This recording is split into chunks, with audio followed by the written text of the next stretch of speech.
السلام علیکم ورحمۃ اللہ وبرکاتہ نحمده ونصلی علی رسوله الکریم اما بعد فاعوذ باللہ من الشیطان الرجیم بسم اللہ الرحمن الرحیم والذین آمنوا اشد حبا للہ صدق اللہ العظیم۔ محترم حاضرین جمعہ، بزرگوں، دوستوں اور میرے عزیز ساتھیوں، پچھلے جمعہ کو ہم نے اللہ رب العزت کا وہ ارشاد سنا تھا جس میں اللہ رب العزت ہم سب سے یہ کہہ رہے ہیں کہ اگر تم اللہ سے محبت کرتے ہو تو میرے نبی کا اتباع کرو، اور اس پر اللہ رب العزت نے 2 انعامات دینے کا وعدہ کیا ہے۔ اور پچھلے جمعہ کو ہم نے یہ بات بھی سمجھی تھی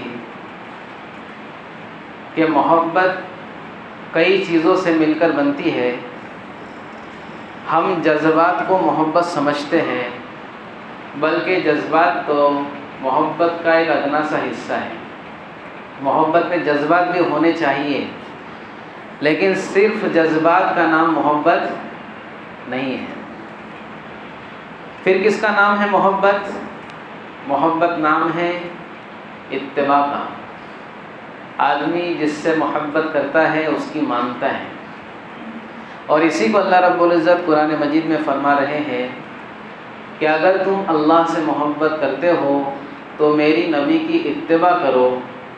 اس کا فائدہ یہ ہوگا کہ اتباع کرنے پر اللہ رب العزت تم سے محبت کرنے لگے گا، اور دوسرا فائدہ یہ بتایا کہ اللہ رب العزت تمہاری مغفرت کر دے گا۔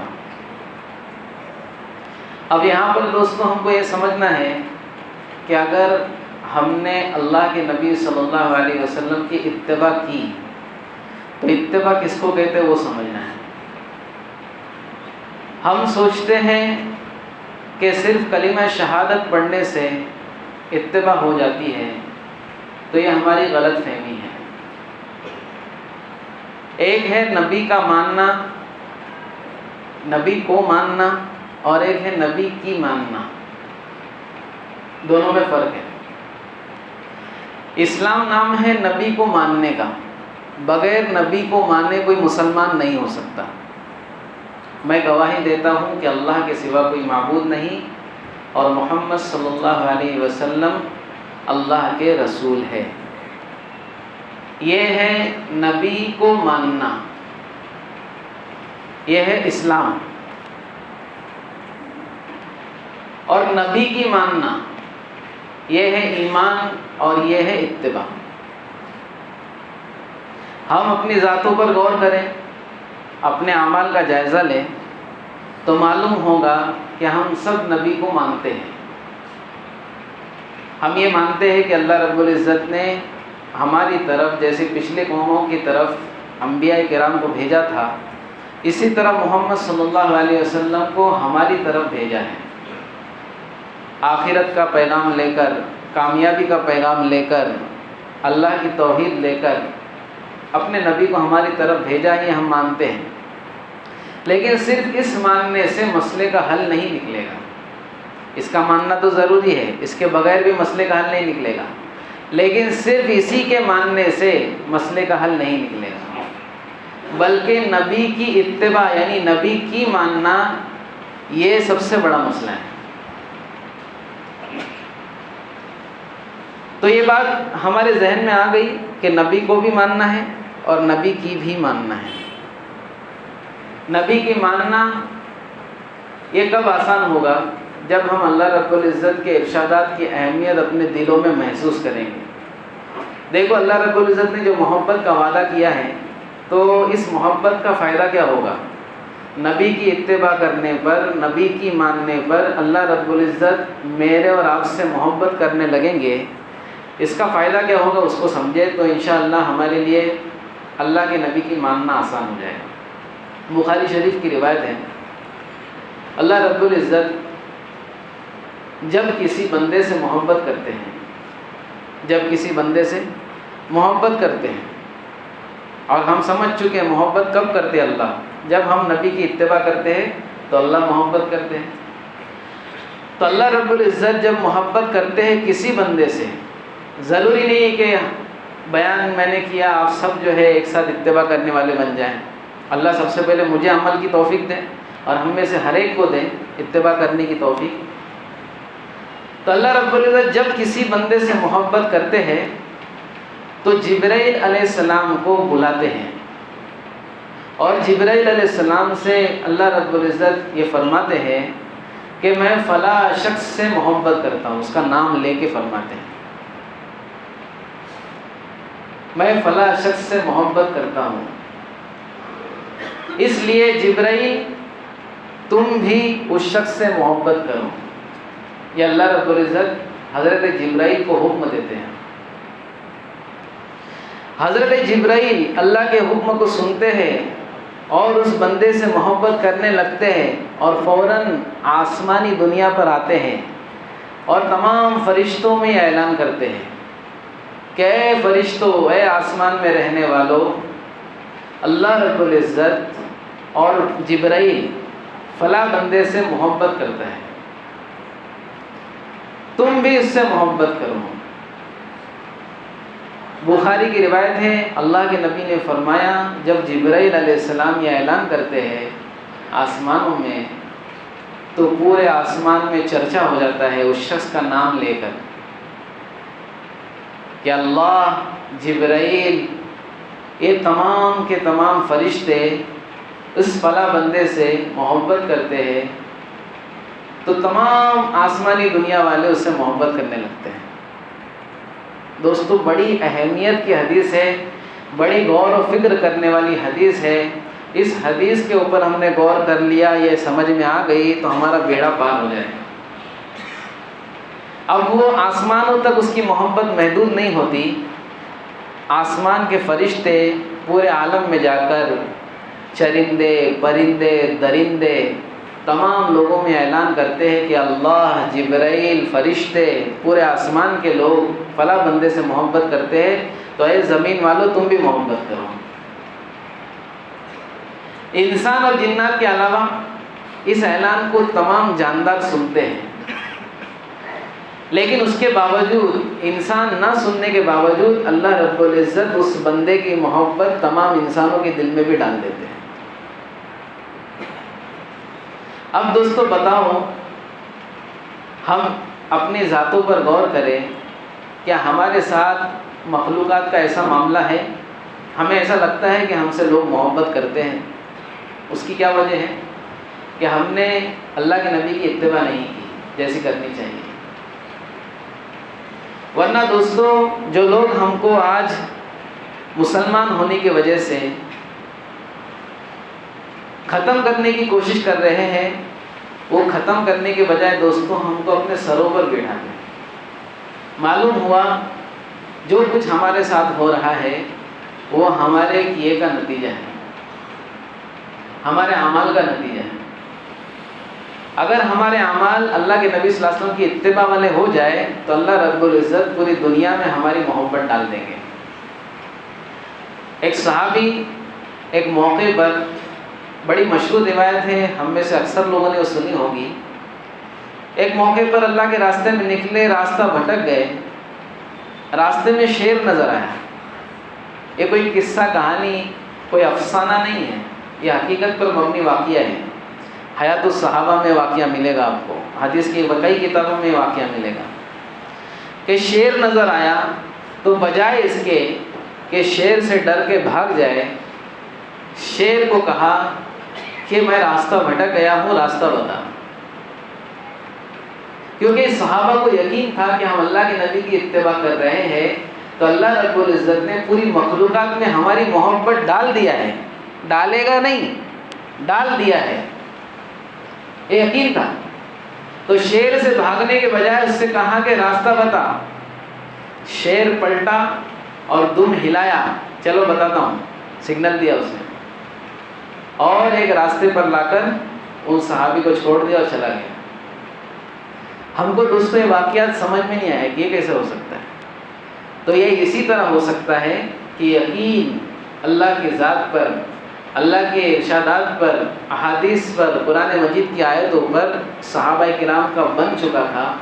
اس لیے صحابہ کرام ہر چیز کو اللہ اس کے رسول کے حکموں کے تحت ہی دیکھتے تھے، مخلوقات سے اثر نہیں لیتے تھے۔ آج ہم بہت جلد کسی بھی چیز کا اثر لے لیتے ہیں، گھبرا جاتے ہیں، ڈر جاتے ہیں۔ حالانکہ دوستو یہ بات طے ہے کہ اللہ کی مرضی کے بغیر ہم کو کوئی نہ نقصان پہنچا سکتا ہے نہ کوئی نفع پہنچا سکتا ہے۔ اس لیے دوستو اگر ہم یہ چاہتے ہیں کہ ہماری بھی محبتیں عام ہو جائے تو ہم کو اللہ کے نبی کی اتباع کرنی ہوگی۔ اب دوستو ہم اللہ کے نبی کی اتباع کر رہے ہیں، یہ سمجھ میں کیسا آئے گا؟ یہ سمجھ میں کیسا آئے گا کہ ہم اللہ کے نبی صلی اللہ علیہ وسلم کی کامل اتباع کر رہے ہیں؟ تو اس کو سمجھنے کے لیے بڑی آسان چیز ہے۔ ہماری زندگی میں اگر سنتیں ہوں، اور صرف میں نے پچھلے جمعہ کو بتایا تھا سنت عادت نہیں کہ کھانا اللہ کے نبی کی طرح، پینا اللہ کے نبی کی طرح، لباس اللہ کے نبی کی طرح، چہرہ اللہ کے نبی کی طرح، صرف سنت عادت کا مسئلہ نہیں ہے، بلکہ سنت عبادت بھی اللہ کے نبی صلی اللہ علیہ وسلم کی سنت کی طرح ہو۔ ہم جتنی بھی عبادتیں کرتے ہو، زکوٰۃ دیتے ہو، حج کرتے ہو، روزہ رکھتے ہو، نماز پڑھتے ہو، یہ تمام کے تمام سنت طریقے پر ہو جائیں۔ جس جذبے کے ساتھ اللہ کے نبی صلی اللہ علیہ وسلم نے عبادتوں کو انجام دیا ہے، ان جذبوں کے ساتھ ہم عبادتیں کرنے والے بن جائیں، ان طریقوں کے ساتھ عبادت کرنے والے بن جائیں۔ اور تیسری چیز سنت دعوت۔ پچھلے جمعہ کے جو ہے بیان میں آخر میں نے کہا تھا کہ صحابہ کرام نے مکہ بیت اللہ کی جو نماز ہے، مسجد حرام کی 1,00,000 نمازوں کا ثواب ایک نماز کے لیے، اس کو چھوڑ کر اللہ کے راستے میں یہاں تک آئے، تھانہ تک آئے، صحیح روایت سے ثابت ہے۔ تو کیا بات تھی؟ فرمایا سنت دعوت۔ اللہ کے نبی صلی اللہ علیہ وسلم نے ارشاد فرمایا تھا آخری خطبے میں حجۃ الوداع کے کہ جو یہاں پر حاضر ہے وہ غائبین تک اس دین کو، اس اسلام کو، میری سنتوں کو پہنچائیں۔ اس کو صحابہ نے ذمہ داری سمجھ کے پورے عالم میں پھیل گئے۔ اور قسم کھا کے کہا جا سکتا ہے کہ مکہ اور مدینہ اور حجاز کے اندر 15,000 سے زیادہ صحابہ کی قبریں نہیں ہیں، حالانکہ صحابہ کی تعداد 1.25 لاکھ سے لے کر 2-2.5 لاکھ تک تھی۔ تو تینوں سنتوں کو، سنت عادت، سنت عبادت، سنت دعوت، ان تینوں چیزوں کو جمع کرنا ہے دوستو۔ اگر یہ تینوں چیزیں ہمارے اندر ہیں تو ہم مان لیں کہ ہم اللہ کے نبی کی اتباع کر رہے ہیں۔ ہر چیز کی علامت ہوتی ہے۔ ایک واقعہ سناؤں مختصر میں۔